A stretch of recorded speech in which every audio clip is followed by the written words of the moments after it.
Welcome to CNT Collectibles IMC. Hope you're doing well. Today we're going to continue on with our off-season homework in our long-term investment series, trying to determine which players may be on that path to long-term Major League Baseball relevance. And today is the first baseman. We've covered the pitchers and we've covered the catchers. And as we start to get into the position players, it's a little different animal. The counting stats, the traditional metrics, 3,000 hits, 500 home runs, come into a bigger play in the position players here. So with catchers, you can get away with some excellent defense. With pitching, you can get away with some hardware, a different kind of hardware, the Cy Young and all that kind of good stuff here. But when you get to the position players, it seems predominantly that the players with those counting numbers get in. So now there's a few things coming up on the horizon that we'll take a look at that may change that perception for some of the players that are on the path that don't have that don't have the 3,000 hit or the 500 home run trajectory. So we'll get into that a little bit. But first, let's start off with a little history here. 25 first basemen are in the Hall of Fame. The average Fangraphs WAR is 68.46. The highest wins above replacement belongs to Lou Gehrig, the class of 39 with 116 and a half. The most hits belongs to Cap Anson with 34-35, also the class of 39. Most home runs belongs to Jim Thome, 612, class of 2018. Members of the 3,000 hit club include the aforementioned Cap Anson and Eddie Murray, class of 09. The 500 home run club include Jim Thome, the Killer, Jimmy Fox, Frank Thomas, class of 14, Willie McCovey, and Eddie Murray. All right, so a couple players that we shouldn't forget about before getting into this. Keith Hernandez, he lasted on the ballot not too long, and now he's starting to get some love again. And a big part of the reason is why is again the thought process on first baseman. You no longer have to be a 500 home run guy or a 3,000 hit guy, but if you did something generational like Keith Hernandez with 11 Gold Gloves, 5 All-Star games, an MVP, 3 top 5 MVP awards, 60 wins above replacement, there may be a spot for him. Now, the average Hall of Famer that has been inducted by the Baseball Writers Association since 1980 does have about 2,400 hits and averages 500 home runs. So he's not quite there on either of those. But when we get to number 2 on this list, you'll see why a lot of these guys are going to start to get some more attention. Todd Helton averaged 316 over his career, 2,500 hits, 369 home runs, 55 wins above replacement. He had 5 All-Star games, 3 Gold Gloves, 4 Silver Sluggers, and a batting title. Now, why he's relevant all of a sudden is last year, in his 4th year of eligibility, he hit 52% of the Hall of Fame vote. In 2021, one of the, whenever the official induction date was, Gil Hodges, in the most recent class, was finally inducted into the Hall of Fame, about 45 wins above replacement. It was a long time coming. People figured he got in, but he didn't have any of the traditional metrics either. But he was the only player that had gotten over 50% of the vote and was not in the Hall of Fame, not including players that are currently eligible and players that they're not getting it for other reasons. But yeah, so anybody who's gotten 50% of the vote has gotten into the Hall of Fame. Todd Helton fits that bill. If Todd Helton gets in, that starts to open the door for Keith Hernandez and a couple of other players that are on this list. Certainly opens the door for the crime dog, Fred McGriff, 284 average. He came up 7 home runs shy of 500 home runs, which would probably made him more automatic. He did finish out his Hall of Fame voting run in 2019, getting 40% of the vote. So he's off the ballot for a few years. But if you start to see the Hernandez and the Heltons of the world get in, then the crime dog certainly has a case to be made as well. He's right in there in terms of wins above replacement. Again, a few home runs shy.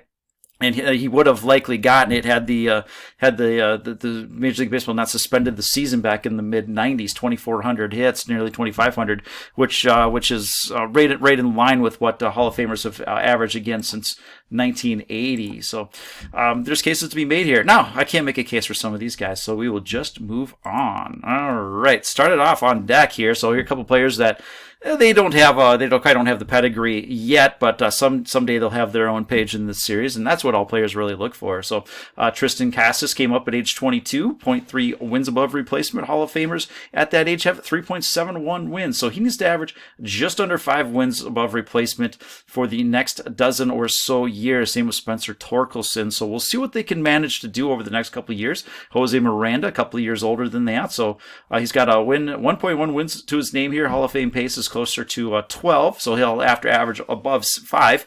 And most of these most of these, or the average first baseman is averaging, roughly 5 wins or so up until the late 20s, and then they cut it down to about 4 wins on an average year. Around age 35 is when they start to decline to maybe a win or two per year and just kind of grind it out. And so that's why we're looking for 63 wins above replacement by age 35 here. So Andrew Vaughn is age 24, negative wins above replacement player this year, but should he move to first base next year, we could see something out of him. He was fine on offense, above average, but the defense really held him back as he was asked to play out of position.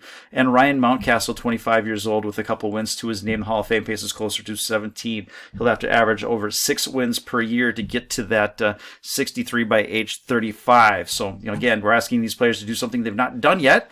So they're firmly in speculation mode. All right, a few of the notables here. Matt Olson, 28 years old, Fangraphs WAR 18, Baseball Reference WAR 21. He needs 6.41 Fangraphs WAR on an annual basis for the next 7 years to get to that 63 by 35. So that's not a total he's reached yet in a single season, but he's got the talent to do so. Last year, he dropped that strikeout rate below 20%, and said if he could maintain that, then we've got something here. This was a guy that hit like 280 with 40 home runs. It's like you could have a heck of a stretch by doing that. This year, he got back up above 20%. Closer to 25%. So that takes him off the path. You can see that his trajectory is diverging from the average path here. So these numbers again, they could come down a little bit with some other players coming with some of these other players, like the Hernandez and Helton's getting in. But he's still it's still an uphill climb for Matt Olson. 665 hits. Again, we want to try and get to 2,500 for those players that have been inducted since 1980. 176 home runs. His path may be, if he's able to keep up a 35 to 40 home run pace here, and he wants to play for another decade, his path could be 500 home runs, but again, a little bit of a long shot. 250 average, All-Star game, couple of Gold Gloves. So outside looking in for Matt Olson, Pete Alonso, kind of the same thing here. I should have found a better picture for him, but it is what it is. 27 years old. He's got just call it 12 Fangraphs WAR, 14 Baseball Reference WAR. Needs to average over 6 annually to get to that 63 by age 35. 512 hits, 146 home runs with a 261 average. So again, in another year, if he has another Pete Alonso year, maybe he's slightly ahead of where Matt Olson is at, but still on the outside looking in. He does have that Rookie of the Year and a pair of All-Star games. But that pace, we really need to keep that 5-win pace, especially up until the late 20s, and it hasn't been consistently there. He came out like a shot here, not his fault in 2020, but the last couple of years is still kind of lagging just a little bit. So again, we'll have to see how that's treated. The 2020 shortened season for a lot of guys, but World War II didn't exempt a whole lot of guys from the standard requirements. So again, we'll see here, but we need a couple very good seasons here to get back on track. All right, a couple of guys that are tracking very well. Vlad Guerrero, age 23, largely due to age, but he certainly performed at a high level, doing what he needs to do here. Fangraphs WAR 9, Baseball Reference WAR 13, and to get to that 63 by 65. He needs 4.49 wins on an annual season. Again, that's what a first baseman on average is getting, up until their late 20s. And so if he's able to put up some 5-6 win seasons, which he's proven he's absolutely capable of doing, then he can get ahead of that pace. So you can see that he's ahead of the pace now, and he can maintain that. If he's able to keep doing what he's doing, even this season, which was perceived as a bit down, keeps him well on track here. 500 hits, 100 home runs, 284 average. So all these numbers are lining up for what he needs to do. So, but because of his age, there's a long way to go here. So once he gets to 25, 26, if he's sitting at 20-something wins above replacement, then this is a serious trajectory, and you can take him even more seriously. But right now, he's on a better path than most, and we have to respect that. So top 5 MVP, a couple of All-Star games, a Silver Slugger, and a newly minted Gold Glove Award winner. Say what you will about that. that hardware counts. So now, whether that's enough to get him in, well, let's ask Keith Hernandez how Gold Gloves work to help people get in. So all right, Paul Goldschmidt, 34 years of age, 54 Fangraphs WAR, 58 Baseball Reference WAR. So he needs 9 over the next season to get to that 63 wins by age 35. I'm not counting on that. It's not going to happen for the most. Well, it could, but it's unlikely to happen. So what we're looking for out of Goldschmidt, and what we said the past couple of years, we need a few more years of Goldie being Goldie. Can he be that 5-win player for a couple more seasons here? So that would put him at that 65 that we're looking for. More importantly, we want to see these stats increase a little bit here. The average is terrific, but if he can approach 2,300 hits or something like that, get closer to 400 home runs, and that puts him on track with kind of the Jeff Bagwells, Todd Heltons, those second tier Hall of Famers. A lot of the players that are kind of the first tier, the Tomey, the Thomas, Eddie Murray, McCovey, Killebrew. Though that's not the target here. So if we start to see Todd Helton get in and combine it with Bagwell, combine it with Tony Perez, then you get players like this, which are fine. They're Hall of Famers. They're not the upper level or anything like that. They will have some long-term relevance, however. So 3 top 5 MVPs, 7 All-Star games, 4 Gold Gloves, and 4 Silver Sluggers. So nice hardware. If he's able to add a MVP, an overall MVP in the next couple of weeks here, that will absolutely bolster that bottom line.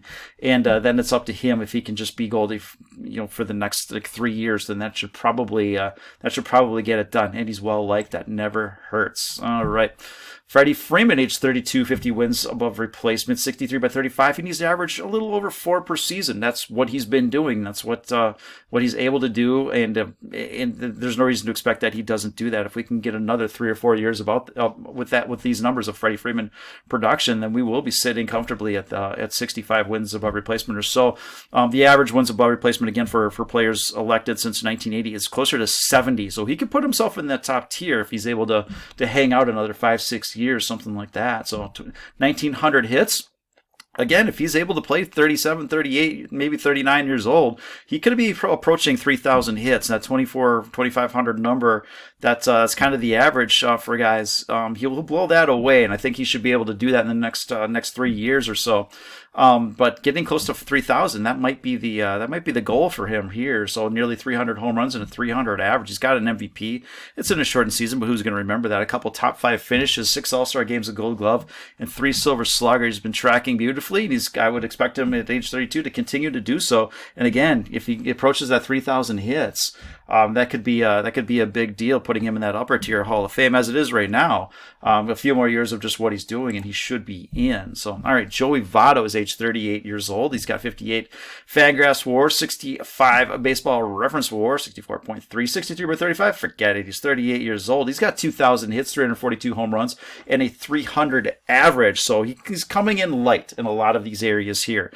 He's 38 years old. Does he have a couple more years here to get up to 2,300 hits or something like that? Really like to see him get closer to that number here, the home runs. And so we're looking at a player that, again, outsiders looking in, one of the coolest stats that he had going for him until this decline over the last year or so was he maintained a 300 average, a 400 OPS, and a 500 slugging, and there weren't that many players that had done that. Edgar Martinez was one, so every other player that had those numbers at the end of their career was in the Hall of Fame, and so that was one of his bigger points here. But the MVP, this is your tiebreaker. All right, he's an MVP, 3-time MVP, top 5 MVP, 6 All-Star games, and a Gold Glove. So on the surface, this is a light Hall of Famer, but I think a lot of people just have him in because he's very, very well liked.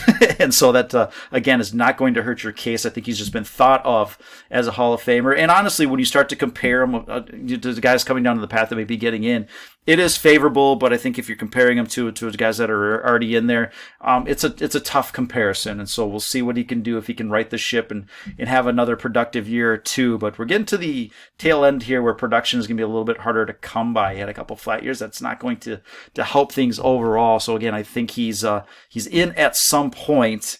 But a few other things might have to happen. Again, Helton getting in would help quite a bit here. All right, a couple of the no-doubters here. Miggy Cabrera, 39 years old, 69 Fangraphs WAR, 67 Baseball Reference WAR, 3,000 hit club, 500 home run club. career average 300, couple of MVPs, 7 top 5 finishes, 12 All-Star games, 7 Silver Sluggers, 4 batting titles, a triple crown. Of course, you want Miggy Cabrera. It's really just about the price. What an amazing career overall. And you can see this is a no doubt Hall of Famer, above the line. And even though he's flattened off the last few years, he built up so much cushion on the way up there that he had a few years of softness to give here. So, all right, and wrap it up with King Pujols here, King Albert, 42 years old, we think, right? 85 wins above replacement, 100 wins above replacement according to Baseball Reference, 3,300 hits, 700 home runs, 296 average, 3 MVPs, 3 top 10 MVP, top 5 finishes, Rookie of the Year, 11 All-Star games, 2 Gold Gloves, 6 Silver Sluggers, and a partridge in a pear tree. Well above the line here. This is one of the all-time great players. That's just a fun graph to look at. So if you really want to see what an inner tier Hall of Famer looks like, then it's not tracking, it's not below the line or anything like that. It is blowing the average Hall of Famer away here, and so he has absolutely done that. So again, it's all about the price. It's not about whether or not you should, if you're a Hall of Fame collector, it's not about whether or not you should get Albert Pujols. It's about what price should you get it. And so we'll take a look at some of these a little bit closer on Friday. So that's what I've got for you here. Hope you're enjoying this series. We'll come back at you in a week with Second Baseman. If you like this, please like, subscribe, do all that kind of good stuff, and we will talk to you later. Bye.